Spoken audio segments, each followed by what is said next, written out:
আসসালামু আলাইকুম। মিতুস রেসিপি হাউজে আপনাদের স্বাগতম। আশা করছি সকলে ভালো আছেন, আমিও ভালো আছি আলহামদুলিল্লাহ। আজকে আপনাদের সাথে শেয়ার করব একটি ডেজার্ট আইটেম। এটা খুব সহজেই আপনারা তৈরি করে নিতে পারবেন, আর খেতেও কিন্তু খুবই সুস্বাদু। তো প্রথমেই আমি হাফ কেজি দুধ নিয়ে নিয়েছিলাম, আর 3 টেবিল চামচ চিনি আর 1 টেবিল চামচ আগার আগার পাউডার দিয়ে দুধটাকে জাল করে ঠান্ডা করে নরমালে রেখে দিয়েছিলাম আধা ঘন্টার মতো।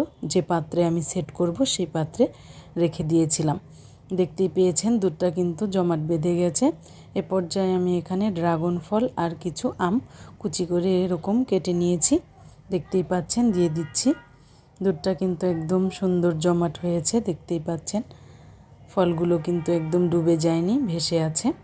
তো এভাবেই সবগুলো আমি সেট করে নিয়েছি, আর দেখতে কতটা সুন্দর লাগছে, খেতেও কিন্তু ভীষণ মজাদার হয়েছিল। আমি এখানে 3 টেবিল চামচ চিনি, হাফ কেজি পানি আর 1 টেবিল চামচ আগার আগার পাউডার দিয়ে এই পানিটাকে জাল করে নিয়েছিলাম। চিনির পানিটা লাল হয়েছে কারণ আমার চিনিটা লাল চিনি ছিল। আপনারা সাদা চিনি দিয়েও করতে পারেন, সেক্ষেত্রে কালারটা সাদা হবে। তো হয়ে গেছে। এ পর্যায়ে আমি আরও 1 ঘন্টার মতো নরমালে ফ্রিজে রেখে দিয়েছিলাম। এবার আমার এই পানিটাও সেট হয়ে গেছে, দেখতে কতটা সুন্দর হয়েছে দেখতেই পাচ্ছেন। চামচ আপনারা যদি বাড়িয়ে দিতে চান সেক্ষেত্রে চিনিটা বাড়িয়ে দিতে পারেন বা কমিয়েও দিতে পারেন। তো দেখতেই পাচ্ছেন খুব সুন্দর মতো সেট হয়ে গেছে। আমি কিছু কিশমিশ দিয়ে নিয়েছি।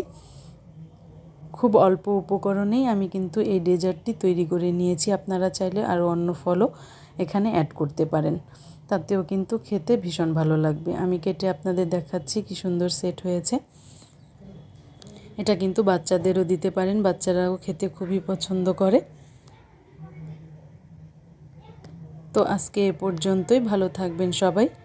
আবার কোনো নতুন রেসিপি নিয়ে দেখা হবে। আল্লাহ হাফেজ।